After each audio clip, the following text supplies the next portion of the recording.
కొరకు జయమ్మ గారి కుటుంబం కొరకు బలంగా ప్రార్థన చేయండి. వారి సమస్య నుంచి విడిపింపబడినట్లుగా దేవుడు కరుణ చూపించి కృప చూపించినట్లుగా మరింత శ్రేష్టమైన దేవుడి కృపలో వర్ధిల్లినట్లుగా కుటుంబం కొరకు ప్రార్థన చేయండి. చనిపోయిన వ్యక్తి వారి కుటుంబం ఆదరింపబడినట్లుగా ఈ తల్లి గారు కూడా ఆదరింపబడినట్లుగా ప్రార్థనలు జ్ఞాపకం చేసుకోండి. అలాగే హాస్పిటల్లో పెట్టిన జగన్ అనే వ్యక్తి గారికి స్వస్థత ఇచ్చారు.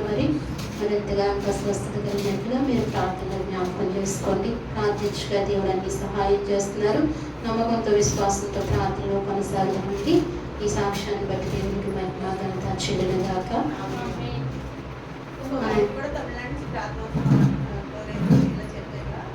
వాడు చర్చి కడతారంట కాబట్టి వాడు కూడా వాడు జాబ్లు వచ్చేలాగా గవర్నమెంట్ జాబ్ వచ్చేలాగా ప్రార్థించారు. ఆ విషయంలో కూడా ప్రార్థనలు జ్ఞాపకం చేసుకోండి. ఆ వ్యక్తులకి గవర్నమెంట్ జాబ్ దేవుని అనుగ్రహించినట్లుగా ప్రార్థనలు జ్ఞాపకం చేసుకోవాల్సిందిగా మనం చేస్తున్నామండి. మన యథాప్రకారంగా వాక్యము కొనసాగించుకుందాం. మరి కొన్ని వారాల నుండి కొనసాగింపబడుతున్న వాక్యాన్ని తిరిగి మనం మరలా జ్ఞాపకం చేసుకుందాం. కొలస్సీ రాసిన పత్రిక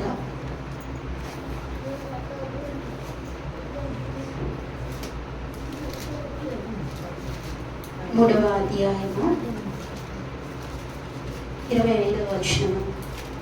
అన్యాయం చేసిన వారికి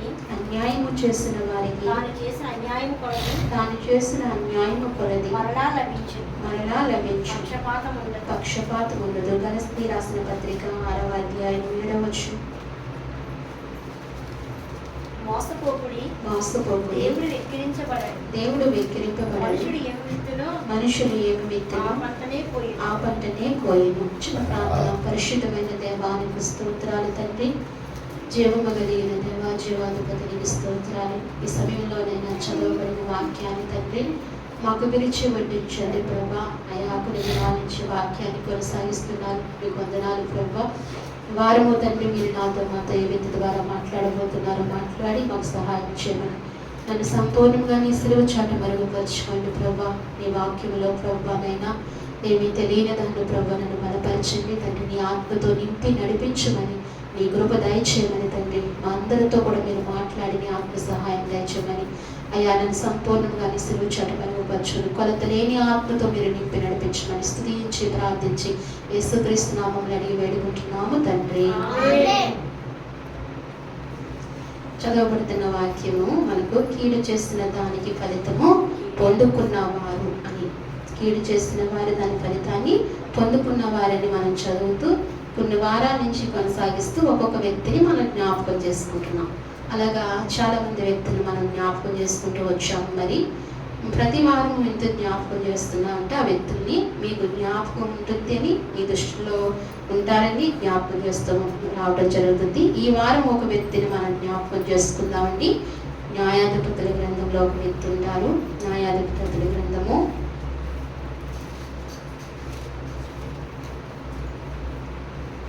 9వ అధ్యాయము 5వ వచనం చూడండి.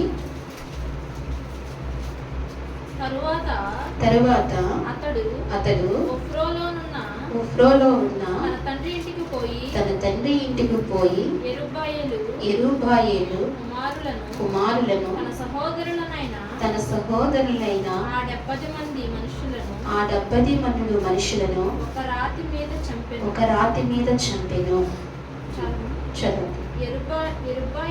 యెరుబ్బయలును చిన్న కుమారుడైన యోతాము మాత్రమే దాగి ఉండి తప్పించుకుని. చాలండి. ఇక్కడ మనం ఒక వ్యక్తిని చూద్దాము. ఎవరంటే ఆయన పేరు అబీమెలెకు. ఎవరండి? అబీమెలెకు అనే వ్యక్తి. ఆ వ్యక్తి మనకు కనపడుతున్నారు. ఆ వ్యక్తి కొంతమందికి అన్యాయం చేశాడు. ఏ అన్యాయం అయితే చేశాడో ఆ అన్యాయంతోనో తన కీడు తెచ్చుకున్నట్లుగా వాక్యంలో సెలవిస్తుంది. అయితే ఇక్కడ మనం చదవబడింది తన తండ్రి ఒపీలో తన తండ్రి ఇంటికి పోయి యెరుబ్బయలు కుమారుడు. ఈ యెరుబ్బయలు ఎవరంటే ఎవరంటేనండి గిద్యోను. ఎవరండి? గిద్యోనికి పేరు యెరుబ్బయలు అని పేరు గిద్యోనికి 70 మంది పిల్లలు ఉన్నారు. ఎవరండి? 70 మంది పిల్లలు ఉన్నారు గిద్యోనికి. తెలుసా మీకు? తెలుసండి? ఎప్పుడైనా విన్నారా గిద్యోను గురించి? యోవాష కుమారుడు గిద్యోను. ఎవరి కుమారుడండి? యోవాష కుమారుడు. వీళ్ళు ఇశ్రాయేలు ప్రజలు. గిద్యోను. అయితే గిద్యోనికి 70 మంది పిల్లలు ఉన్నారంట. అబీమెలెకు కూడా తన కుమారుడే, అంటే దాసి కుమారుడు. ఎవరి కుమారుడండి? దాసి కుమారుడు అబీమెలెకు. ఈ అబీమెలెకు అధికారము కొరకండి తన 70 మంది మిగతా సహోదరులందరినీ ఏం చేశాడు? చంపేశాడట. ఒక్క రాతి మీదే చంపేశాడట. దేని కొరకు చంపేశాడండి? దేని కొరకు చంపేశాడు? అధికారము కొరకు. దేని కొరకు? అధికారము కొరకు. అధికారం కావాలని తన సొంత సహోదరులు ఏం చేశాడు? చంపేశాడు. అసలు ఎందుకు చంపేశాడంటే మనకు ఇది క్షుణ్ణంగా తెలియటానికి సామవేశంగా ఈ వాక్యాన్ని మనం విందామండి, కొంచెం సమయం తీసుకుంటూ. న్యాయాధిపతుల్లో 6వ అధ్యాయము 1వ వచనం చదవండి. ఇశ్రాయేలీయులు యెహోవా దృష్టికి దోషులైనందున యెహోవా 7 ఏండ్లు వారిని మిద్యానీయులకు అప్పగించెను. మిద్యానీయులు చెయ్యి ఇశ్రాయేలు మీద హెచ్చినను గనుక వారు మిద్యానీయుల ఎదుట నిలువలేక కొండలో ఉన్న వాగులను గృహలను దుర్గములకు సిద్ధపరచుకునేది. చాలండి. ఇక్కడ ఇశ్రాయేలు యెహోవా దృష్టికి ఎలా ఉన్నారంటే, ఇశ్రాయేలుకి ఎలా ఉన్నారు? దోషులై ఉన్నారంట. దోషులై ఉన్నారు. యెహోవా దృష్టికి ఎలా ఉన్నారు? దోషులై. అసలు చెప్పాలంటే ఇశ్రాయేలు ఎప్పటికప్పుడు దోషులై ఉంటూనే ఉన్నారు. ఇశ్రాయేలు ఎప్పటికప్పుడు దేవునికి అన్యాయం చేస్తూనే ఉన్నారు. దోషులై ఉన్న వారు అందున ఎవరికి నష్టము? దేవునికి ఏమీ నష్టం కాదు. దేవుణ్ణి వీళ్ళు విడిచిపెట్టేస్తే, ఇశ్రాయేలు విడిచిపెట్టేస్తే దేవుడికి ఏమీ నష్టం కాదు. అన్ని జనాంగంలోంచి కూడా ఆయన స్థుతిని అందుకోదగడు. వేరే వ్యక్తుల ద్వారా కూడా ఆయన స్థుతి పొందదగిన వాడు.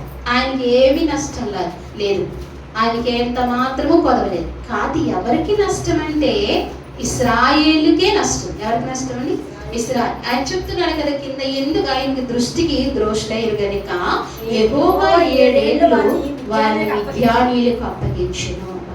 యెహోవానికి దోషులుగా మనం నడుస్తే, వ్యతిరేకంగా మనం నడుస్తే దేవుడు ఏం చేస్తాడంటే మనల్ని శత్రువుల చేతికి అప్పగిస్తాడు.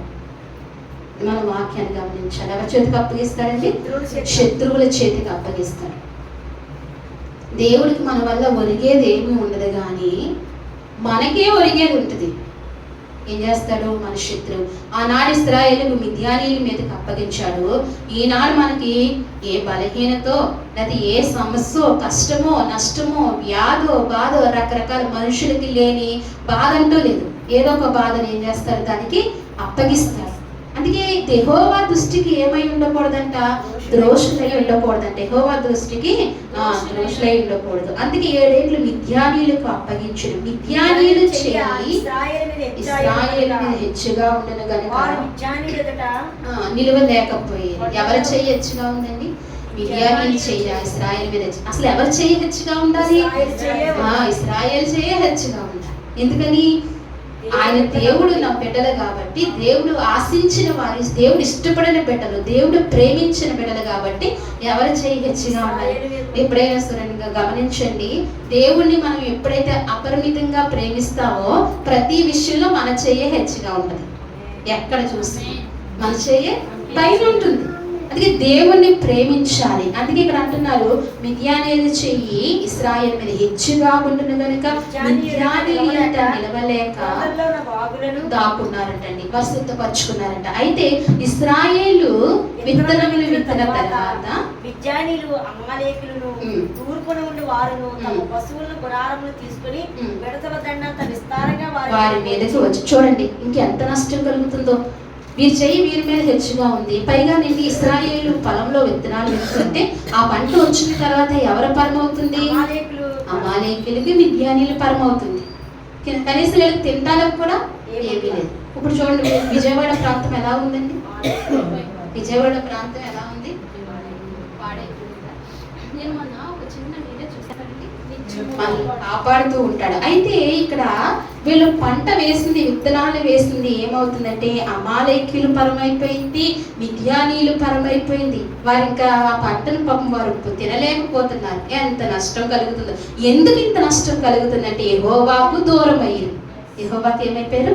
దూరం అయ్యారు. అందుకే ఇక్కడ అంటున్నారు మళ్ళీ వారి ఎదుట దిగి గాజాకు పోవునంత దూరము భూమి పంటను పాడు చేసి గొర్రెలు గాని ఎద్దును గాని గాడిదను గాని జీవన సాధనమైన మరి ఏదైనా గాని ఇశ్రాయేలుకుండా దేని వల్ల ప్రయోజనం లేకుండా కొన్ని ఒక పశువు వల్ల వారు ఏదైనా వ్యాపారం చేసుకున్నా లేకపోతే ఏదైనా తాగుదామంటానికి కూడా ఏమీ లేదు. ఏ సహకారము ఎవరికి లేదండి? ఇశ్రాయేలు. దేవునికి దూరం అయితే ఏ సహకారం ఉండదు, ఎటు నుంచి సహకారం ఉండదు. మనుషులకి దూరమైనా పర్వాలేదు. ఒక మాట ఉంది కదా, 7 దారులు లేదా 4 దారులు మూసేసినా మనకి ఏ దారి ఉంది? ఒక దారి ఉంది.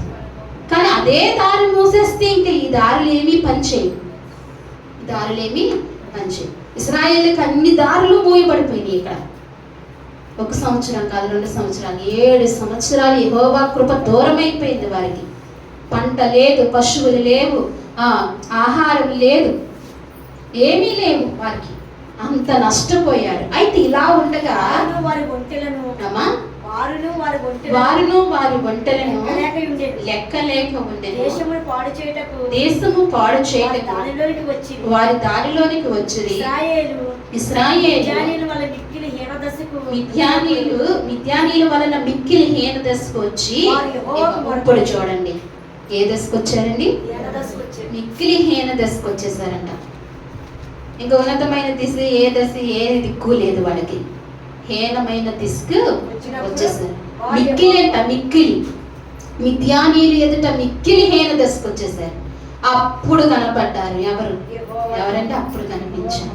చూడండి, కష్టమంతా మీదకు పూర్తిగా వచ్చేసాక అప్పుడు కనపడతాడు దేవుడు. అన్ని ప్రయత్నాలు అయిపోయిన తర్వాత అప్పుడు కనపడతాడు దేవుడు. అప్పుడు వచ్చారండి ఎవరి దగ్గరకు? యెహోవా దగ్గరకు వచ్చి మొరపెట్టారంట.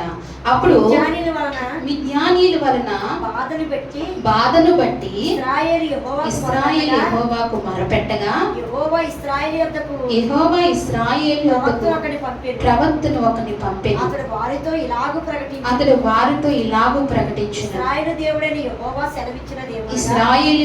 యెహోవా సెలవిచ్చినది ఏమనగా, నేను ఐగుప్తులో మిమ్మల్ని రప్పించి దాసుల గృహములో నుండి మిమ్మల్ని తోడుకుని వచ్చింది. ఎక్కడ నుంచి వచ్చిందండి? దేవుడు మాట్లాడుతున్నాడు. ఎవరితో? ప్రవక్త ద్వారా దేవుడు మాట్లాడు. ఇశ్రాయేలుతో డైరెక్ట్ గా ఎప్పుడు మాట్లాడలేదండి. ఏ దేవుడు ఎప్పుడైనా మాట్లాడాడా? ఇశ్రాయేలుతో ఎప్పుడు మాట్లాడలే. మధ్యలో ఎవరిని ఉంచుకున్నాడండి? ఒక ప్రవక్తని ఉంచుకున్నాడు, లేదా ఒక ప్రవక్తని ఉంచుకున్నాడు, ఒక ప్రవక్తని ఉంచుకున్నాడు. ఎప్పుడు డైరెక్ట్ గా దేవుడు ఆయన స్వరాన్ని వినిపించింది. మళ్ళా ఇక్కడ ఇశ్రాయేలుకి ఒక ప్రవక్తని ఏర్పరచుకుని ఆ ప్రవక్తను పంపించి అప్పుడు అంటున్నాడు, మీరు నన్ను మరచినందున అంటున్నాడు. ఇక్కడ ఏమంటున్నాడంటే, ఐగుప్తులో నేను మిమ్మల్ని రప్పించిన త్రాసుల గృహములో నుండి అబ్బాయి ఎంత చేశాడండి ఐగుప్తులో. యెహోవా ఎంత చేశాడండి? లెక్కలేని సహాయం చేశాడు, లెక్కలేని అద్భుతాలు చేశాడు. చేసి అక్కడి నుండి విడిపించాడని, ఐగుప్తు నుంచి విడిపించాడు. అవన్నీ మర్చిపోయారు వారు. ఐగుప్తు చేతిలో నుండి మిమ్మల్ని బాధించిన వారందరి చేతిలో నుండి మిమ్మల్ని విడిపించి మీ ఎదుటి నుండి వారిని తోలివేసి మీ దేవుడైన యెహోవాను నేనే. మళ్ళా జ్ఞాపకం చేస్తున్నాను. ఎంత ప్రేమమేడో చూడండి.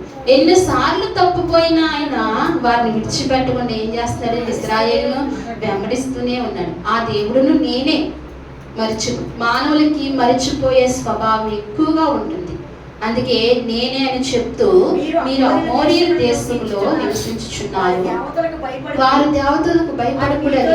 ఈ మాట జ్ఞాపకం ఉంచుకోవాలి. మనం అన్ని జనాంగం మధ్యన బ్రతుకుతున్నాం, ఈ సమాజంలో బ్రతుకుతున్నాం. మనకి ఏదైనా దేవతలు అనబడిన వారు, దేవుళ్ళు అనబడిన కాని వారు మనకి ఎదురవుతే వాటికి ఏమవకూడదంట, భయపడని అవసరం లేదు. ఈ వాక్యాన్ని బట్టి దేవుడు చెప్పాడు ఇశ్రాయేలుకు, మీరు భయపడకండి, వారి దేవతలు బట్టి మీరు భయపడకండి. చాలా మంది రక్షింపబడిన కొత్తలో చాలా సార్లు నన్ను అడగడం కూడా జరిగింది. కొంతమంది వచ్చి అంటారు, మాకు ఈ మొక్కుండి పోయింది, మా మీద ఏమైనా దోషము ఉంటదేమో, వెళ్ళి తీర్చుకోవాలి మా అమ్మ అని అడుగుతూ ఉంటారు.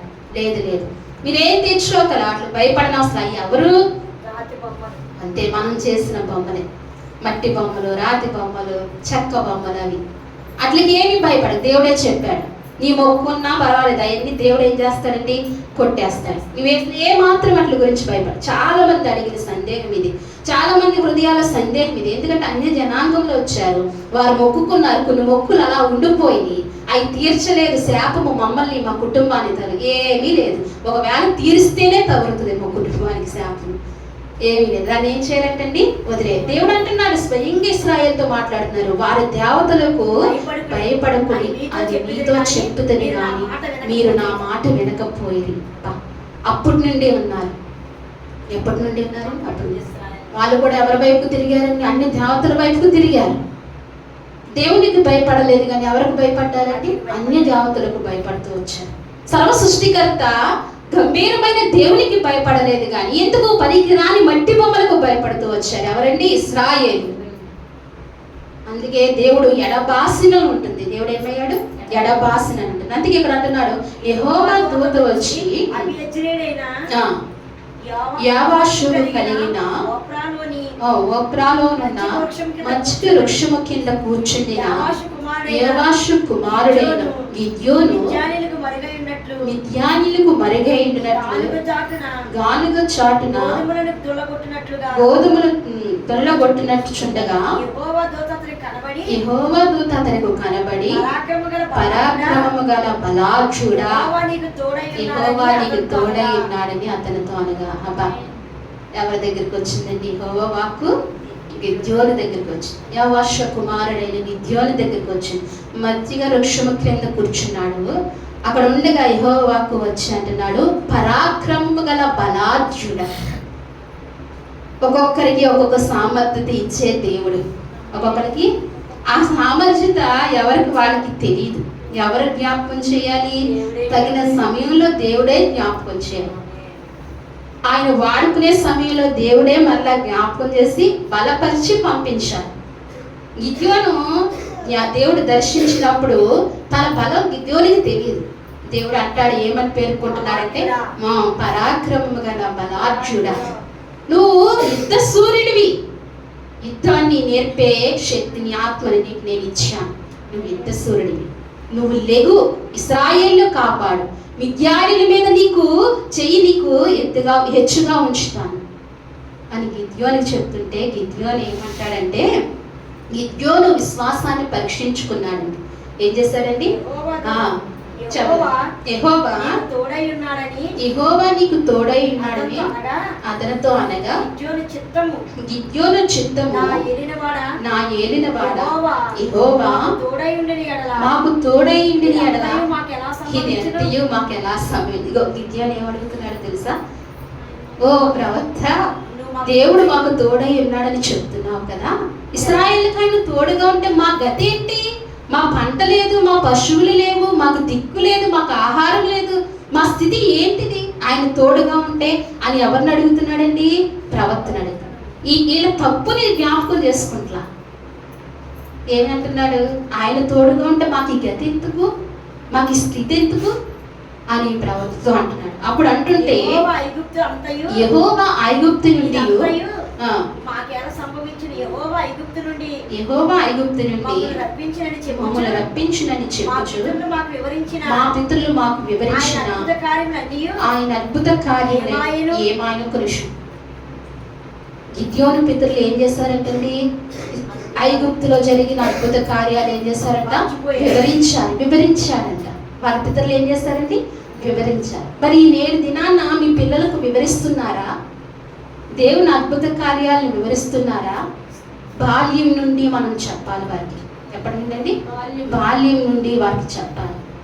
మనం ఆహారం ఎలాగైతే పెడుతున్నామో తల్లిదండ్రులుగా, వస్త్రాలు ఎలాగైతే ఇస్తున్నామో, వాళ్ళ అవసరతలు ఎలాగైతే తీస్తున్నామో, జీవము కలిగిన యెహోవా గురించి అలాగనే చెప్పాలి. వారి తప్పిపోరు. గిద్యోను పితరులు ఏం చేశారంట? వివరించుకుంటూ వచ్చారంట. ఐగుప్తులో జరిగిన కార్యాలన్నీ వివరించుకుంటూ. అలాంటి బలమైన దేవుడు మాకు సహాయం చేయకుండా ఎక్కడికి వెళ్ళిపోయాడు అని గిద్యోను మళ్ళీ ఎవరిని అడుగుతున్నాడండి? ఆ ప్రవక్తను అడుగుతున్నాడు. అడుగుతుండగా యెహోవా మమ్మల్ని విడిచిపెట్టి మిద్యానీయుల చేతికి మమ్మల్ని అప్పగించునని అతనితో చెప్పాను. అంతటా యెహోవా అతని తట్టు తిరిగి బలము తెచ్చుకుని వెళ్ళి మిద్యానీయుల చేతిలో నుండి ఇశ్రాయేలు రక్షింపు, నిన్ను పంపిన వాడును నేనే అని చెప్పగా చాలండి. ఇక్కడ దేవుడు అంటున్నాడు, అద్భుత కార్యములు ఏమాయనంటూ యెహోవా మమ్మల్ని విడిచిపెట్టిన మిద్యానీయుల చేతికి మీ తట్టు తిరిగి బలము తెచ్చుకుని వెళ్ళి ఇశ్రాయేలు చేయమంటున్నాడండి, కాపాడమన్నాడు. స్వయంగా దేవుడే కాపాడచ్చుగా, కానీ ఏం చేస్తారండి? ఒక్కొక్క వ్యక్తిని ఆయన ఏర్పరచుకున్నారు.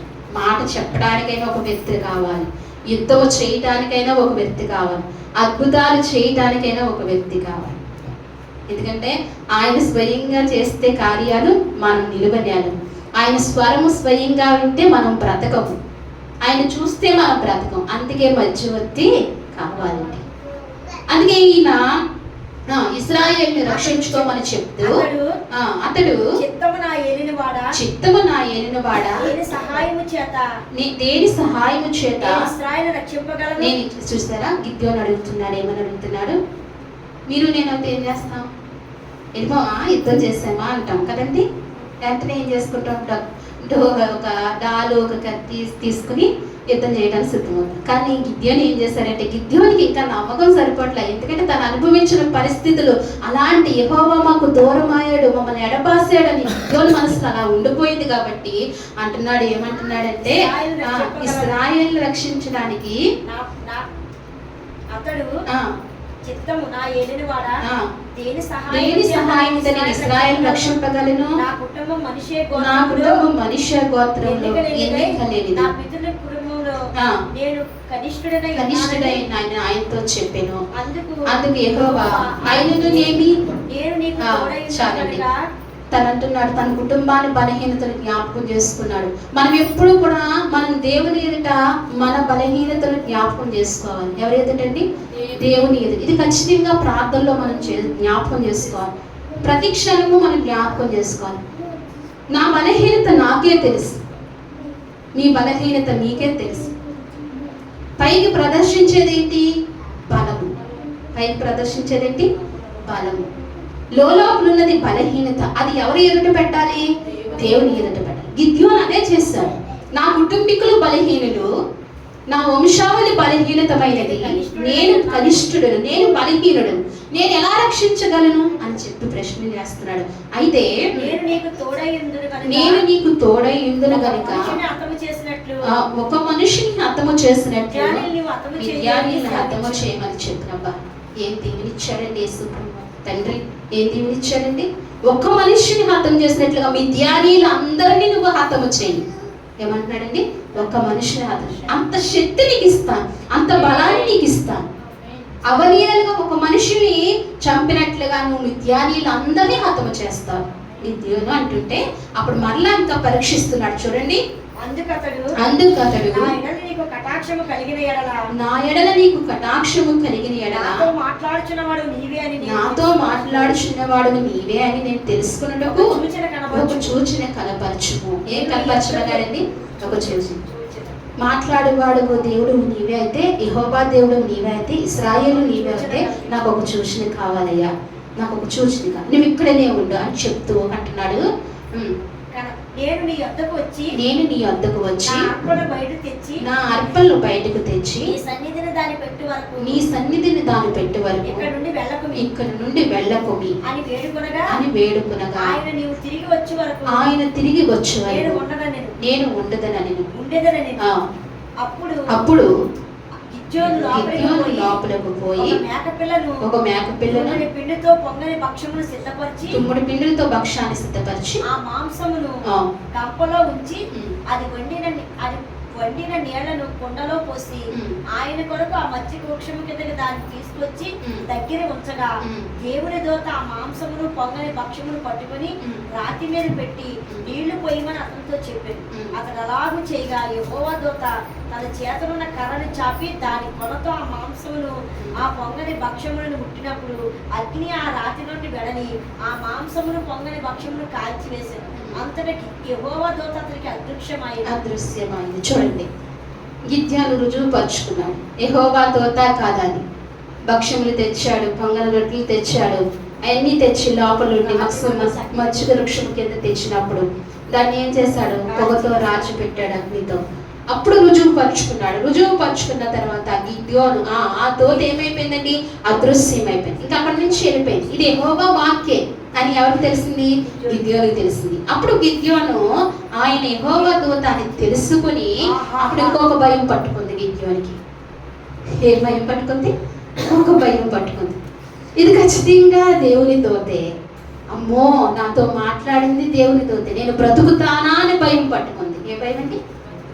నేను బ్రతుకుతానా అనే భయం పట్టుకుంది అంటున్నాడు కదా ఇక్కడ. ఏమంటున్నాడు? ఇందుకే కదా నేను ముఖాముఖిగా యెహోవా దూతను చూచితినని అప్పుడు యెహోవా నీకు సమాధానమును భయపడకము నీవు చావవు అనేది చెప్పాడు గిద్యోనుతో. ఎందుకంటే దేవుని మాట, దేవుని స్వరం అంటే ఏమవుతామంట? చనిపోతామంట. దేవుని స్వరం అంటే ఏమవుతాం? చనిపోతాం. దేవుని చూస్తే ఏమవుతాం? చనిపోతాం. అందుకే గిద్యోనికి భయం పట్టుకుంది. నేను దేవుని దూతను చూశాను, దేవుని స్వరాన్ని విన్నానని భయం పట్టుకుంది. అప్పుడు యెహోవా మరలా అంటున్నాడు, సమాధానము కలుగును గాక, భయపడకు, నువ్వు చావు. ఏమన్నాడు? ఎందుకు చావుడు? ఈ వ్యక్తిని ఎన్నుకున్నాడు కాబట్టి. ఎందుకని? ఈ వ్యక్తిని. ఆనాడు మోషే కూడా చనిపోలేదు దేవునితో మాట్లాడి. ఎందుకని? ఇశ్రాయేలు కొరకు ఏం చేశాడండి? మోషేని ఎంచుకున్నాడు కాబట్టి. ప్రత్యక్ష గుడారంలోనికి అందరూ ఎవరైనా వెళ్ళిపోతే చనిపోతారు, కానీ ఒక వంశావళి చనిపోదు. ఏ వంశావళి అదండి? ఎవరండి వాళ్ళు? అహరోను వంశస్థులు. ఎవరైనా వంశస్థులు? అహరోను వంశస్థులు ఆ ప్రత్యక్ష గుడారంలోకి వచ్చారు. మిగతా వాళ్ళు పరిశుద్ధ స్థలంలోనికి రావచ్చు, వెలుపటి ఆవరణలోనికి రావచ్చు. అతి పరిశుద్ధుల్లో స్థలంలోనికి ఎవరు అడుగు పెట్టకూడదు? మిగతా వాళ్ళు ఎవరు అడుగు పెట్టకూడదు. మోషేతో సహితంగా అడుగు ఎవరు పెట్టాలండి? లేవీ వంశస్థులు ఒకరిని పెట్టాలి. అది క్రమం. అందుకే గిద్యోనికి భయం. అందుకే ఇశ్రాయేలు గురి అదంతా తెలుసు కాబట్టి నేను దేవునితో మాట్లాడాను. కానీ దేవుడు అంటున్నాడు, సమాధానం కలుగును గాక, భయపడకు, నువ్వు చావు అని చెప్తూ ఇక్కడ అంటున్నాడు. అక్కడ గిద్యోని యెహోవా నామమును బలిపీఠమును కట్టి దానికి యెహోవా సమాధానకర్త అని పేరు పెట్టి నేటి వరకు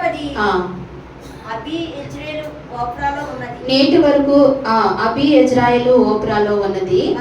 మరియు ఆ రాత్రి అందే నీ తండ్రి కోడెను అనగా 7 ఏండ్ల రెండవ ఎద్దును తీసుకుని వచ్చి నీ తండ్రి కట్టిన బలిల యొక్క బలిపీఠమును పగలగొట్టి పైగానున్న దేవతాస్తంభములు నరికి తగిన ఏర్పాటులతో ఈ బండ కొనను ఈ దేవుడైన బలిపీఠం కట్టి ఆ రెండవ కోడని తీసుకొచ్చి నీవు నరికిన ప్రతి ఒక్క కర్రతో దహన బలి అర్పించమని అతనితో చెప్పాను. గిద్యోను తండ్రి యెహోష ఏం చేశాడండి? అన్య దేవతల బలిపీఠాలను ఏం చేశాడు? కట్టాడు. దేవుడు ఏం చెప్తున్నాడు? నీ తండ్రి కట్టిన బలిపీఠంలో ఉన్నతాస్థలం దేవతాస్థలం ఏం చేయమన్నాడు? పడగొట్టాడు. చక్కగా దేవుని చెప్పినట్టు చేశాడు గిద్యోను, పగలగొట్టేశాడు. కాబట్టి గిద్యోను తన పని తీసుకుని వచ్చి యెహోవా తనతో చెప్పినట్లు చేశాడు. అతడు తన పితరుల కుటుంబాలకు ఆ ఊరు వారికి భయపడినందున పగలు దాన్ని చేయలేక రాత్రి వేదన చేశాడు. గిద్యోను ఏం చేశాడంటే పగలు భయపడ్డాడు. ఎందుకని? తరతరం నుంచి వస్తున్నదని ఆ ఊరి జనాంగానికి, అతని కుటుంబీకులకు భయపడి, అతని తాతగారు కట్టినది కదా అనేసి భయపడి ఏం చేశారండి? తండ్రి కట్టింది కదా అని భయపడి ఏం చేశాడు, పగలు చేయకుండా రాత్రి. కానీ తెల్లారి చూసేసరికి వారు ఆరా తీసుకునేటికి ఎవరు చేసినట్లుగా తెలుస్తుందండి, రాత్రి వేళ చేశాను. ఆ ఊరి వారు వేకువనే లేచినప్పుడు బయలు యొక్క బలిపీఠము విరగొట్టి ఉండెను. దానికి పైగా ఉన్న దేవతాస్తంభంలో పడదోయి ఉండెను. కట్టబడిన ఆ బలిపీఠము మీద రెండవ ఎద్దు అర్పించబడి ఉండెను. అప్పుడు వారు ఈ పని ఎవరు చేస్తున్నారు ఒకరితో ఒకరు చెప్పుకుని విచారణ చేసి యావాషు కుమారుడైన గిద్యోను ఆ పని చేసినట్లుగా తెలుసుకునేది. ఆ ప్రజలు తెలుసుకున్నారు ఈ పని ఎవరు చేశారు, గిద్యోను చేశారు. వాళ్ళు తెలుసుకున్నారు. కాబట్టి ఆ ఊరు వారు నీ కుమారుడు బయలు యొక్క బలిపీఠమును పడగొట్టి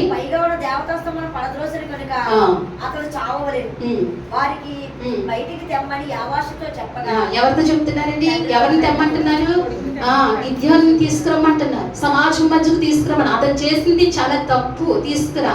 దేవత ఉన్నత స్తంభమును పడదోసాడు, అతను చాలా తప్పు చేశాడు. అక్కడ బలిపీఠం కట్టించాడు, మళ్ళీ నూతన బలిపీఠం కట్టించాడు. నువ్వు తీసుకురా. అతను ఏమైపోవాలి, చనిపోవాలి.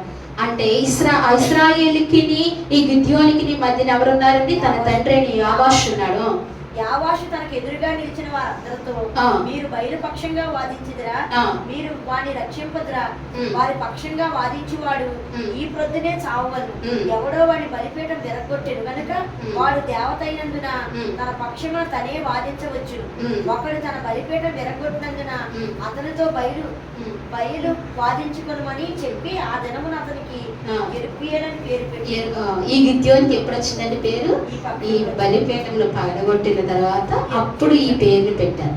కాబట్టి యావాష్ అంటాడు, ఏమంటాడంటే అది దేవత అయితే ఆవిడే చూసుకుంటుందిలే, నీకెందుకు, వాడే మరణిస్తాడులే దేవత అయితే. అక్కడ రుజువైపోయింది కదా, అది నిజమైన దేవత కాదు, రుజువైపోయింది కదా. అప్పుడు ఇశ్రాయేలు కనువింపు జరిగింది. అప్పుడు ఈ గిద్యోనికి ఈ పేరు పెట్టారు, మరో పేరు. గిద్యోనికి మరో పేరు ఏం పేరండి, యెరుబాయేల్ అని పేరు పెట్టారు. దానికి అర్థం ఏంటంటే వాదించువాడు. దానికి అర్థం ఏంటి, వాదించు. ఈ పేరు అక్కడ వచ్చింది. ఇదంతా జరిగిన తర్వాత మిద్యానీయులు అమాలేకీలు అందరూ తూర్పు వందన కూడి వచ్చి నది దాటి యెజ్రెయేలు మైదానంలో దిగగా యెహోవా ఆత్మ గిద్యోను ఆవేశించి అతడు బూరలు ఊదినప్పుడు అబీమెజెరు కుటుంబపు వారు అతని యొద్దకు వచ్చిరి. అతడు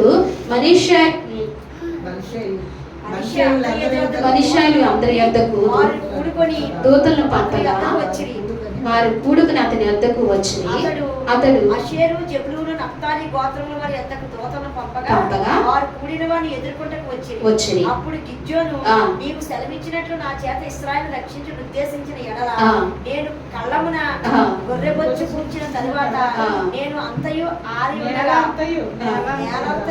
ఉండగా ఆ గొర్రెబొచ్చు మీద మాత్రమే మంచు పడవలెనని నీవు సెలవిచ్చినట్లు ఇశ్రాయేలు నా మూలంగా రక్షించదేమో అని నేను నిశ్చయించుకున్నాను. దేవుడు మరలా ఏం చేస్తాడు గిద్యోను, ఇంకొక పరీక్ష ఎవరు పెడుతున్నాడండి, దేవుడికి పెడుతున్నాడు. వేరే యుద్ధానికి వెళ్ళాలంటే ఇన్ని గోత్రపు వారిని నేను విడిపించాలి అంటే కనుక నేను లేసే లోపల మంచు ఎక్కడ పడాలి, గొర్రె బొచ్చు మీద పడాలి. ఎక్కడ పడాలండి, ఈ సూచన నాకు తెలియచే. ఎప్పుడైనా మీ విశ్వాస విషయంలో ఒక సూచన వెదజల్లారా దేవుని పట్ల? ఈ వాక్యాన్ని బట్టి మనం కూడా చేసుకోవచ్చు. మన విశ్వాస పర్యాయం ఎంత ఎలా ఉందో, దేవుడు ఎంత సహాయిస్తారో అని చెప్పి చూసుకోవచ్చు. గిద్యోను చూసుకున్నట్లుగా గిద్యోను 3 మార్లు చూసుకున్నాడు. దేవుడే స్వయంగా ఎల్లు నాయనా, నేను మిద్యానీయుల నీ చెయ్యి ఉంచుతాను, ఎల్లు అని చెప్తుంటే లేదు అని చెప్తే ఆగుతూ పరీక్షించుకోవాలి. అందుకే అనేక మార్లు పరీక్షించుకోవాలి, రుజువు చూపించాలి. దేవుడు ఏది చేసినా దేవుడు పనిచేసిన రుజువు చూపించాలి.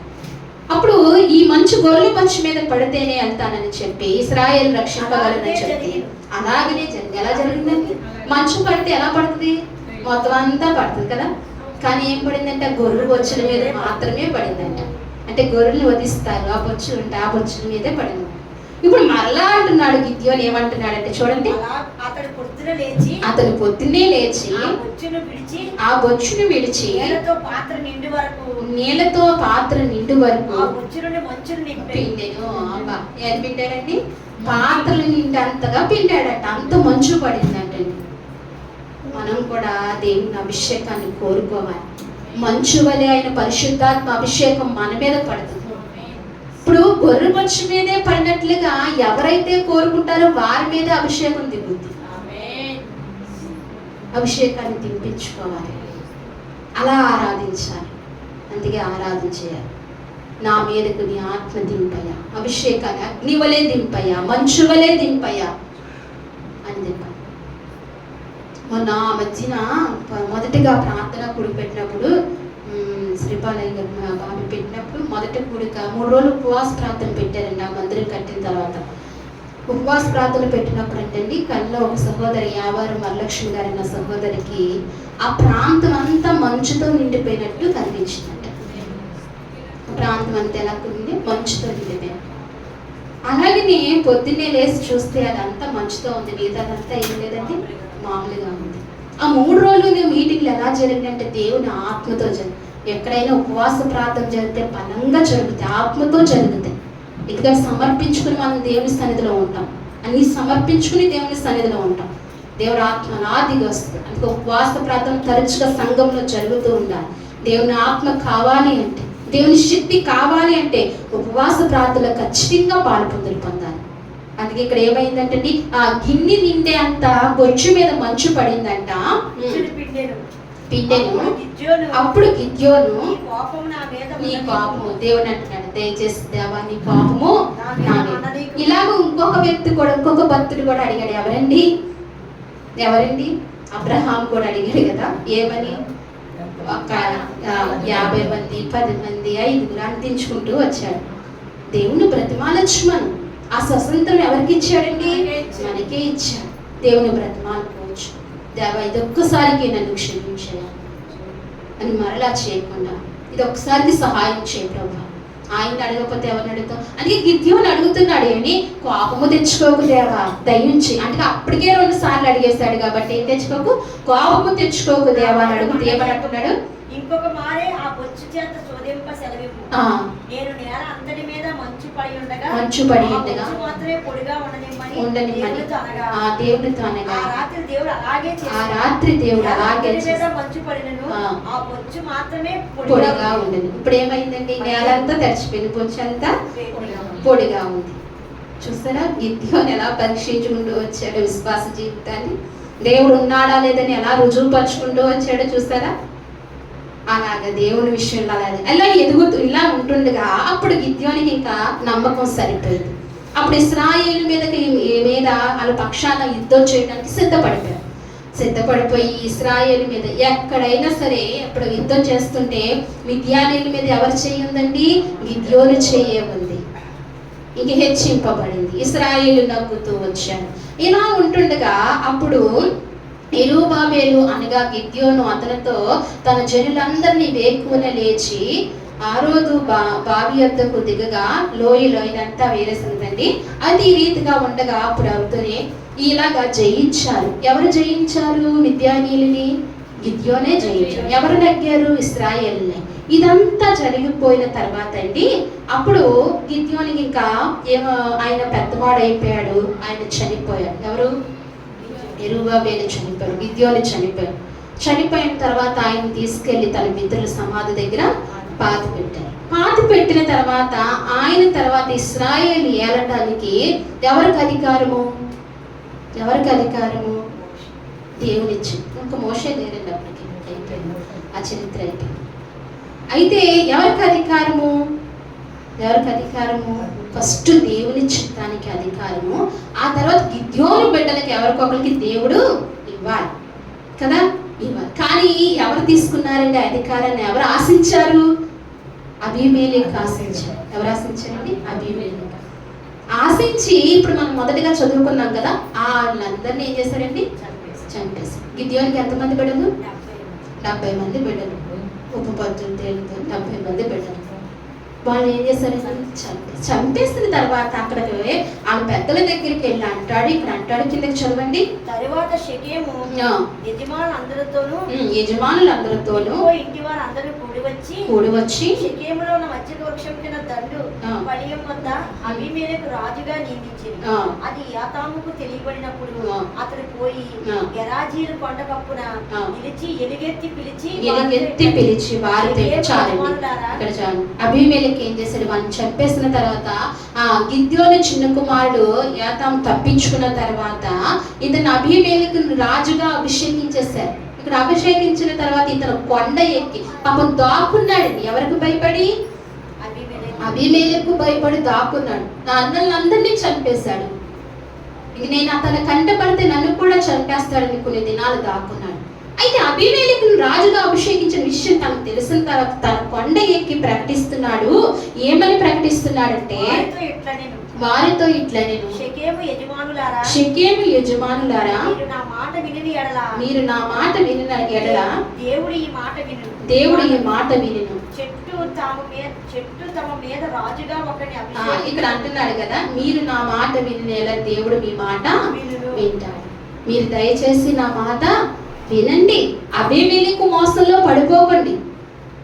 దేవుడు మీ మాట వినాలంటే మీరు నా మాట వినాలి. ఇక్కడ కూడా గమనిద్దామా, ఆధ్యాత్మికంగా మనం దేవుని దాసుల మాట వింటే దేవుడు ఏం చేస్తాడు? మన మాట వింటాడు. వాళ్ళు చెప్పారులే, వాళ్ళు చేశారులే అని వాళ్ళని పక్కన పెడితే దేవుడు మన మాట వినడం. ఒక్కొక్కరికి ఎవరు ఉండాలి? ఆత్మీయ తండ్రి కానీ ఆత్మీయ తల్లి కానీ ఉండాలి. వారి మాట ఎవరు వినాలి? మీరు వినాలి. విన్నప్పుడు దేవుడు మన మాట వింటాడు, అయితే వినడు. ఇక్కడ ఈ యాతాము అదే చెప్తున్నాడు. అంటున్నాడు ఇక్కడ తను ఒక విషయం తెలియజేస్తున్నాడు. ఏమనంటే, నా మాట వినని దేవుడు మీ మాట వినును. చెట్టు తన మీద రాజుగా ఒకరిని అభిషేకించుకునేవాళ్ళని మనస్సు కలిగి ఒక చెట్టు బయలుదేరిందట. ఏమని? చెట్లన్నీ బయలుదేరినాయంట. ఏమని? మాకు ఒక రాజు కావాలి. చెట్లన్నీ బయలుదేరంట. ఒక చెట్టు దగ్గరికి వెళ్ళి అడుగుతున్నాయంట. ఏమని అడుగుతున్నాయి? మమ్మల్ని ఏలమని ఒలివ చెట్టును అడగగా, ఒలివ చెట్టు దేవునిని మానవులని దేని వలన నరులు సన్మానించును, ఆ తైలము నీయలేక ఇయ్యక మాని చెట్టు మీద రాజునై ఉండి ఇటు అటు ఊగుటకు నేను వచ్చిందని వారతాను. ఆ చెట్లన్నీ వెళ్ళి ఎవరి దగ్గరికి వెళ్ళి అడిగినాయంట? ఒలివ చెట్టు నేను అడుగుతున్నాయంట. ఏమని? ఒలివ చెట్టు నువ్వు మమ్మల్ని ఏలవా, మాకు రాజుగా ఉండవా అని అడుగుతుంటే, ఒలివ చెట్టు తెయ్యమంట తయారైపోకుండా ఏమంటుందంటే, నేను దేవునికి మానవుల్ని అభిషేకించే తైలాన్ని ఇవ్వకుండా ఉంటానా, మానునా? అట్లా చేయను, నేను ఉండలేను. దేవుడు నాకు ఇచ్చిన పనిని మాత్రమే నేను చేస్తానని ఒలివ చెట్టు అంది. ఇప్పుడు ఈ విషయాన్ని బట్టి మనం ఏమి నేర్చుకోవాలి? దేవుడు మనకి ఏ పని అప్ప చెప్తే ఆ పనే చేయాలి. ఆ పని ఇష్టపూర్వకంగా చేయాలి. ఆ పని కష్టంగా కూడా చేయకూడదు, ఇష్టపూర్వకంగా చేయాలి. ఆ పని దాటుకుని వేరే పని చేయకూడదు. దేవుడు అప్పగించిన ఈ ఒలివ చెట్టు చక్కగా మాట్లాడుతుంది. నేను తైలాన్ని ఇవ్వకుండా, దేవుని చేత మానవులు అభిషేకించే తైలాన్ని ఇవ్వకుండా అది మానేసి నేను ఏరుతానా, నేను రాజునవుతానా? నాకు కుదరదు, నేను అలా చేయను. నా దేవుని చిత్త ప్రకారంగానే నేను నడుస్తానని ఒలివ చెట్టు. అప్పుడు ఈ చెట్టులన్నీ కలిసి ఇంకొక చెట్టు దగ్గరికి వెళ్ళి, ఎవరి దగ్గరికి అండి? అప్పుడు చెట్లు నీవు వచ్చి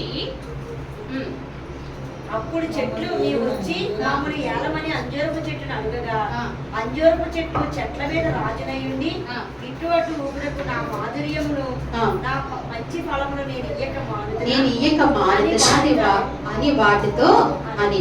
ఇంకే చెట్టు అంటుందంటే అంజూరపు చెట్టు అంటుంది. ఏమని? మాధుర్యమైన పండ్లు ఇవ్వకుండా నేను మానుతానా, నేను ఏరుతానా? నేను ఏలను, నేను మాధుర్యమైన పండ్లు ఇస్తానని చెప్పి ఆ చెట్టు కూడా అప్పుడు మళ్ళీ ఈ చెట్లన్నీ కలిసి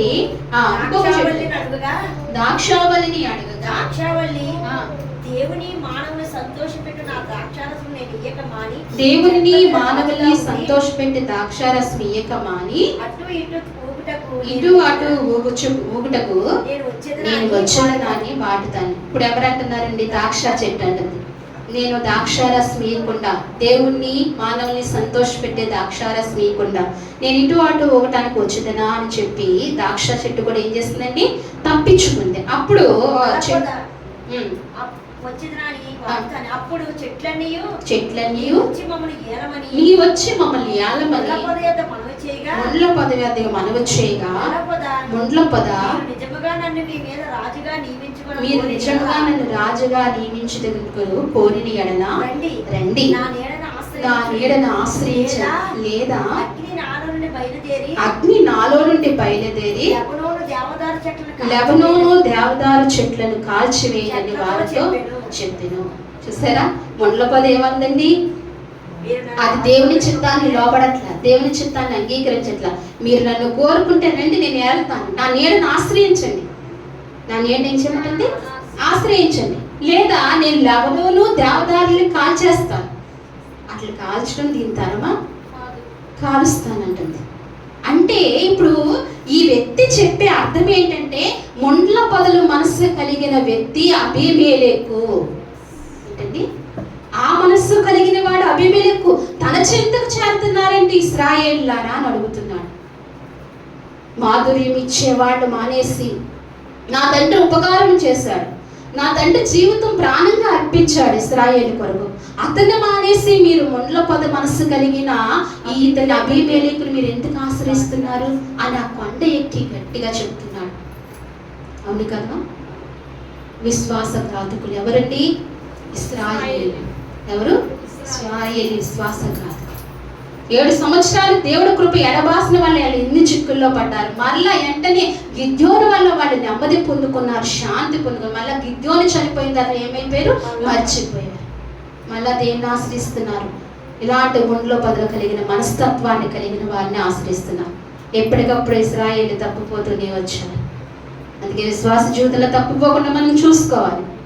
అయితే నా తండ్రి ఎంతో ప్రాణంగా, ముందుకు చదువుతుంటే ఇవన్నీ ఉంటాయి. నా తండ్రి ఎంతో ప్రాణము పెట్టి ఇశ్రాయేలు రక్షించాడు. ఆ తండ్రి పిల్లలు ఎవరొకరు వేలాలి, ఇతన్ని ముళ్ళ పొదలు మీరు ఆశ్రయించారా, మీరు ఏమైపోతారు, ఇంకా నాశనం అయిపోతారని హెచ్చరించాడు, చెప్పాడు. అయితే చివరగా ఒక మాట చూసి అబీమెలెకు ఎలా చనిపోయాడో ఒక మాట చూడాలి కదా. అబీమెలెకు ఎలా చనిపోయాడంటే అదే 9వ అధ్యాయములో, న్యాయాధిపతుల 9వ అధ్యాయంలో 50, 57 కూడా చదివేయండి, మీకు వాక్యాన్ని ముగిస్తాను. 50, 57 దాకా చదివేయండి.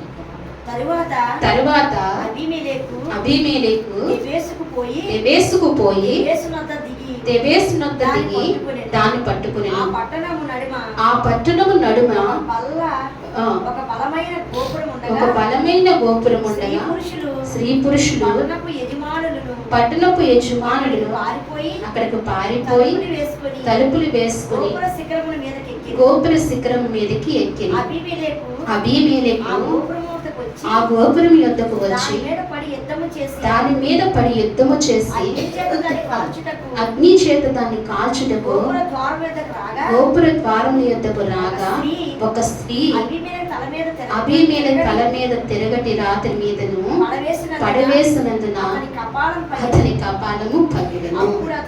అబీమెలెకు కపాలం ఏమైందండి, పగిలింది. ఎలా పగిలింది? ఒక్క స్త్రీ వల్ల. తను ఏం చేశాడు, 70 మందిని ఏం చేశాడండి, దేని చేత చంపేశాడు, దేని మీద చంపాడు, రాతి మీద చంపాడు. అదే రాతిని తీసుకొచ్చి స్త్రీ ఏం చేసింది, తన తల మీద వేసింది. ఇతను 70 మంది ఒకే రాతి మీద చంపించాడు. అదే రాయి ఒక్క స్త్రీ తన కపాలాన్ని ఏం చేసింది, పగలగొట్టింది. కొంచెం ఊపిరి ఉండగా అప్పుడు అంటున్నాడు, తన సైన్యంను మోసే సైన్యాధిపతికి అంటున్నాడు, ఒక స్త్రీ నన్ను చంపిందంటే నాకు అవమానము, నీ కత్తితో నన్ను పొడి చేయని చెప్పి చంపి అని చెప్పి అడిగాడు. అప్పుడు అక్కడ చంపేసి. ఎందుకంటే తనకి ఈ దుస్థితి ఎందుకు వచ్చిందంటే, తన చెయ్యి కలిపిన వారు కొద్దిగా కిందకి వచ్చినట్టు ఎదురు తిరిగా తనకు గొడవ అయింది. అంతకి గోపురం ఎక్కాడు. ఈ గోపురం ఎక్కిన తర్వాత తిన్న శ్రీజన్. చూసారా, ఏమి విత్తుతామో అదే కోస్తాం. ఏ బండతో 70 మందిని చంపాడో ఏ రాత్రి, ఆ రాత్రితోనే తన కపాలం ఏమైపోయిందండి, పగిలిపోయింది. దేవుని వాక్యం సెలవిస్తుంది, విశ్వాస జీవితంలో మనం అనేకమైన విషయాలు నేర్చుకోవాలి జాగ్రత్తగా. ఈరోజు మనం ఎవరి గురించి నేర్చుకున్నామని, అబీమెలెకు గురించి మనం నేర్చుకున్నాం కదా. అబీమెలెకు దుర్మార్గతనాన్ని నేర్చుకున్నాం. మధ్యలో గిద్యోనును మనం జ్ఞాపకం చేసుకుంటూ వచ్చాం. మనం ఎలాంటి వారిని ఎన్నుకుంటున్నామో, ఎలాంటి వారిని మనం ఏర్పరచుకుంటున్నామో చూసుకోవాలి. ఇశ్రాయేలు వల్లే ముండ్ల పొదలు లాంటి వారిని చెట్లుగా మనం రాజుగా ఉంచుకుంటున్నాం. ఇంకా మిగిలిన అనేక మంది, ఇంకా 3 వ్యక్తులు ఉన్నారు. మనం మిగతా వారం రోజులు కొనసాగిందాం ఈ వాక్యాన్ని. దేవుని కృపను బట్టి ఈ వాక్యాన్ని గుర్తుపెట్టుకోండి. మీ హృదయాల దేవుడు దీవించి ఆశీర్వదించును గాక. ఆమేన్. అందరూ కూడా చిన్న ప్రార్థన చేసుకుందాం. మోకరిందాం. చిన్న ప్రార్థన అండి. వాక్యాన్ని బట్టి చిన్న ప్రార్థన చేసుకుందాం. మన మధ్య తల్లి ఎవరో ఒకరు ప్రార్థన చేస్తారు. చిన్న ప్రార్థన. ప్రభువా, ఇంతవరకు మీరు నాతో మాట్లాడుతూ వచ్చారయ్యా. అవునయ్యా, అబీమెలెకు అయ్యా అధికారముల గురించి ప్రభా, తన సోదరులు 70 మందిని చంపాడు ప్రభా. తిరిగి అదే శిక్షా విధిలో తను పొందుకున్నాడు ప్రభా. ఏ రాత్రుల మీద అయ్యా కొట్టి చంపాడో ఆ రాత్రిని ప్రభా తన మీదకునైనా ప్రభా ఉరిగా వచ్చిందయ్యా. నువ్వు సెలవిస్తున్నావు, ఏం విత్తితే అదే కోస్తామని. అవును ప్రభా, ఇదిగో మరి నువ్వు గొప్ప దేవుడు ప్రభా. ఇశ్రాయేలు మరిచినట్లుగా మేము మరిచిపోకుండా నీ ఆత్మ సహాయం మాకు దయచే ప్రభా. ఇశ్రాయేలు వల్ల మేము తిరుగుబడు లేకుండా మాకు నీ కృప దయచే ప్రభా అని ప్రార్థన చేద్దాం. చిన్న ప్రార్థన చేసుకుందాం. మహాగరుడ, మహోన్నతుడ, సర్వోన్నతుడ, సర్వాధికారి యేసయ్య, నీ ఘనమైన, ఉన్నతమైన, పరిశుద్ధమైన, శాశ్వతమైన నామానికి వందనాలు, స్తుతులు, స్తోత్రాలు ప్రభువా. కనికరించే దేవుడు, ఆదరించే దేవుడు ప్రభువా. ఒక రోజు నీ సన్నిధిలో గడిపితే 1000 సంవత్సరాలతో సమానం అన్నారు తండ్రి. నాయన ప్రతి మోకాలని నామను, ప్రతి నాలుక నిన్ను స్తుతిస్తున్నాను తండ్రి. దేవానికి వందనాలు. ఇదిగో నాయన వాక్యాన్ని బట్టి నీకు వందనాలు, స్తుతులు, స్తోత్రాలు. నాయన ఏ వ్యక్తితో అదే కోస్తానన్నావు తండ్రి. నాయన నీకే వందనాలు. నాయన ఫలించి అభివృద్ధి పొందడం అన్నావు తండ్రి. దేవా నీకే వందనాలు, నీకే స్తుతులు, నీకే స్తోత్రాలు. కనికర పూర్ణుడా, నీ కనికరాన్ని, నీ కృపనే మాకు దయచేయమని వేడుకుంటున్నాను తండ్రి. నాయన ఎటువంటి అపవాదం, ఎటువంటి సైతం, ఎటువంటి దురాత్మ, ఎటువంటి మరణాంతక రోగాలు, ఎటువంటి ప్రమాదాలు మా కుటుంబాన్ని ముట్టకుండా నీ కాపుదల, నీ కంచి వేయమని వేడుకుంటున్నాను తండ్రి. మీ శక్తిని, మీ బలాన్ని, నీ కృపని, నీ కనికరాన్ని దయచేయండి. ఆది అందు వాక్యం ఉండేను, వాక్యం దేవుని వద్ద ఉండేను, వాక్యమే దేవుడే శరీర రూపంగా భూమి మీదకి వచ్చాడు అన్నావు తండ్రి. మీ వాక్యంతో మమ్మల్ని నింపమని వేడుకుంటున్నాను తండ్రి. నాయన హృదయ అంతరంగాన్ని ఎరిగిన దేవుడు, తలంపులు ఎరిగిన దేవుడు, ఆలోచనలు ఎరిగిన దేవుడు ప్రభా. కనికర పూర్ణుడని, కనికరాన్ని, నీ కృపని దయచేయమని, నీ మెండైన దీవులు గుంబలించమని వేడుకుంటున్నాను తండ్రి. నాయన నీకే వందనాలు. నాయన తల్లి గారిని బట్టి వందనాలు, మీ అమ్మగారిని బట్టి, నాయన భర్తను బట్టి నీకు వందనాలు, వర్గించిన బిడ్డలు బట్టి వందనాలు తండ్రి. స్తుతులు. నాయన వచ్చిన బిడ్డలను అందరినీ దీవించండి పేరు పేరున. నాయన కృపగల తండ్రి, దయగల తండ్రి, నీ కృపలోని, నీ దయలోని మమ్మల్ని అందరినీ దీవించమని వేడుకుంటున్నాను నాయన. నాయన నీకే వందనాలు, స్తుతులు. నాయన పాటల్లో మీరున్నారు, ప్రార్థనలో మీరున్నారు, వాక్యంలో మీరున్నారు ప్రభా. మీరు మాతోటి మాట్లాడినందుకు వందనాలు ప్రభా. నాయన మీ అందు మేము ఫలింప చేయమని వేడుకుంటున్నాం తండ్రి. నాయన ద్రాక్షరసం అనే ఆహారంతో నాయన మమ్మల్ని నింపిన దేవుడు ప్రభా. అలాగే నాయన వాక్యమైన ద్రాక్షరసాన్ని మాకు నింపమని వేడుకుంటున్నాను తండ్రి. 5 రొట్టెలు 2 చేపలు 5,000 మంది పురుషులు తినగా స్త్రీలు పిల్లలు కాక 12 గంపలు రొట్టెలు ఎత్తారు అన్నావు ప్రభు. ఇదిగో నాయన అమ్మగారు చేశారు నాయన. మరి ఎంతో మంది నాయన మరి వరదలతోటి నాయన ఎన్నో ఇబ్బందులు ఉన్నారు నాయన. మిమ్మల్ని తెలుసుకున్న బిడ్డలను దీవించండి, తెలియని బిడ్డలు కూడా మిమ్మల్ని నాయన ఆశ్రదిస్తున్నందుకు వందనాలు ప్రభు. ప్రతి బిడ్డనే నాయన దీవించండి, ఆశ్రదించండి నాయన. నాయన ప్రతి కుటుంబాన్ని దీవించండి నాయన. నీకే వందనాలు. వచ్చిన బిడ్డలను ఆశ్రదించండి, రాని బిడ్డలకు మరో తరుణం దయచేయమని వేడుకుంటున్నాను తండ్రి. దేవానికి వందనాలు, స్తుతులు, స్తుతులకు పాత్రుడా, స్తోత్రాలుడా, సకలాశీర్వాదాలకి కారణభూతుడైన నా ప్రియులకు తండ్రి. నీ ఘనమైన, ఉన్నతమైన, పరిశుద్ధమైన, శాశ్వతమైన నామానికి వందనాలు, స్తుతులు, స్తోత్రాలు ప్రభా. అవునైనా నిన్ను తెలుసుకుంటమే జ్ఞానం, నిన్ను తెలుసుకోవడమే అజ్ఞానం అని వేడుకుంటున్నాను తండ్రి. దేవ వచ్చిన బిడ్డలందరినీ దీవించండి, ఆశ్రయించండి, నీ కృపలో దాచిపెట్టమని, నీ మెండైన దీవులు గుంపరించమని, దాసురాలైన నన్ను జ్ఞాపకం పెట్టుకోమని, మహిమగంత ప్రభావం మీరే పొందుకోమని, సర్వశక్తి గల నజరేయుడైన యేసు పరిశుద్ధ నామమున అడిగి వేడుకుంటున్నాము మా పరమ తండ్రి. ఆమేన్. మనందరం లేచి నిల్చున్నామండి. లేచి నిల్చున్నాం, సమర్పించుకుందాం.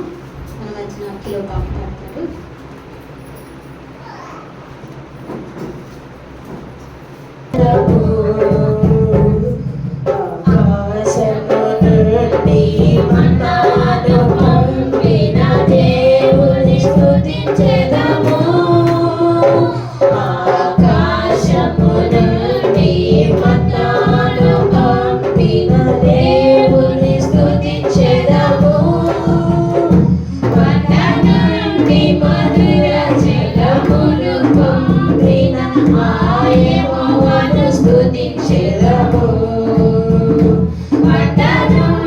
మధుర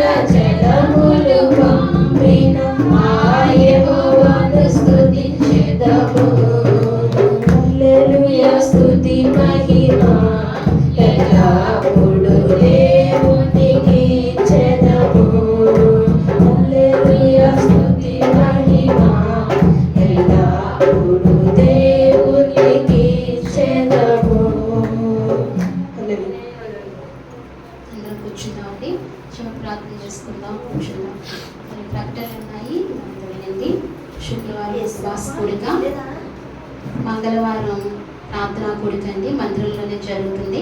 మన వారం చక్కగా జరిగింది. అనేకమైన స్త్రీలు వచ్చారు. ఇంచుమించు 10-15 మంది దాకా వచ్చారు. ప్రార్థన బలంగా జరిగిందండి. మంగళవారం ప్రార్థన దయించు మంగళవారం కూడా ప్రార్థనా కూడికి రండి. 11 గంటలకు, శుక్రవారం 12 గంటలకు ఉపవాస కూడిక, ఆదివారం తిరిగి ఆరాధన 11 గంటలకండి. ఈ ప్రార్థనా కూడికను గమనించండి. ప్రార్థన చేసుకుందాం. చివరి ప్రార్థన. మహాపరిశుద్ధమైన ప్రేమగల తండ్రి, నీకు వందనాలు, స్తోత్రాలు తండ్రి. పరిశుద్ధానికి స్తోత్రాలు, గొప్ప దేవానికి వందనాలు, ఆరాధనకు ఎగ్గడానికి స్తోత్రాలు.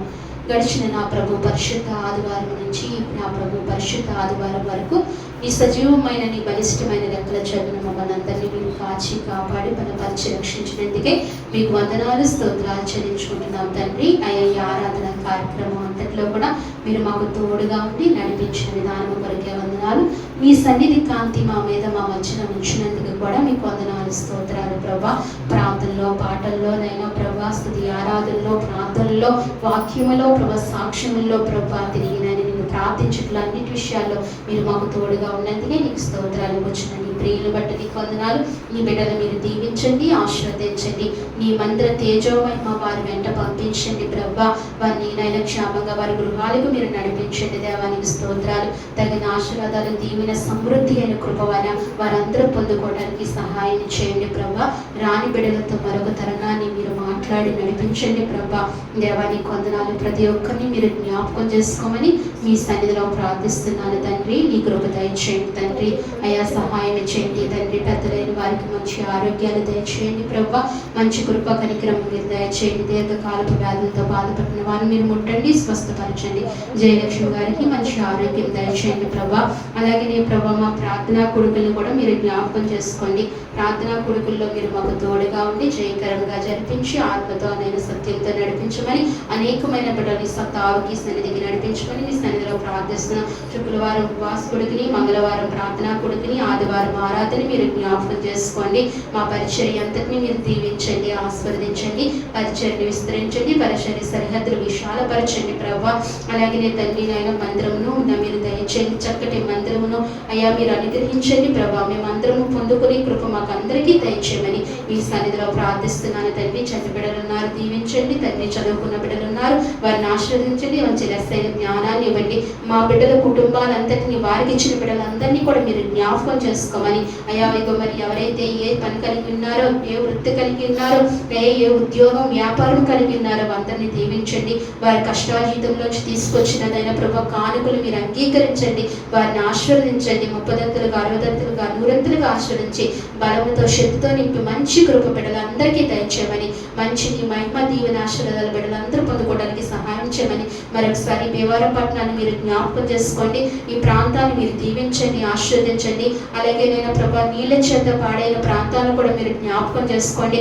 విజయవాడ ప్రాంతాన్ని, ఇంకా ఏ ప్రాంతాలైతే పాడైనయో ప్రభా ప్రాంతాలన్నింటినీ మీరు జ్ఞాపకం చేసుకుని అయా ఆహారం మీరు ప్రతి ఒక్కరికి దయచేయండి. వారి ఎదుర్కొని ఇబ్బందులు అయా మీరు తొలగించమని మీ సన్నిధిలో ప్రార్థించుకుంటూ వాతావరణాన్ని తండ్రి స్నేహ ప్రభా అంతని కూడా మీరు స్వాధీనపరచుకుని క్షేమాభివృద్ధి దయచేయమని మీరు మాకు వాగ్దానం చేస్తున్న దేవుడు ప్రభానైనా అయ్యా.